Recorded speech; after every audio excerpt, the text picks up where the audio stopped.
வணக்கம். இன்னைக்கு நம்ம தயிர் குழம்பு ரெசிபி தான் பார்க்க போகிறோம். வாங்க எப்படி செய்யலான்னு பார்க்கலாம். ஃபர்ஸ்ட் ஒரு மிக்ஸி ஜாரில் தயிர் சேர்த்துட்டு நல்லா அரைச்சி எடுத்து ஒரு பவுல் ஆட் பண்ணிக்கோங்க.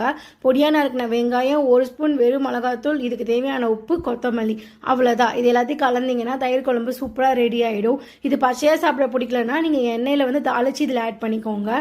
சூப்பராக இருக்கும். வெறுமே தயிர் சாப்பிடாம இந்த மாதிரி கண்டிப்பாக ட்ரை பண்ணி பாருங்கள். சுடு சாப்பாடோடு ட்ரை பண்ணுங்கள், நல்லாயிருக்கும். இதோட இன்க்ரீடியன்ஸ் எல்லாமே கமெண்ட் பாக்ஸில் இருக்குது, செக் பண்ணிக்கோங்க.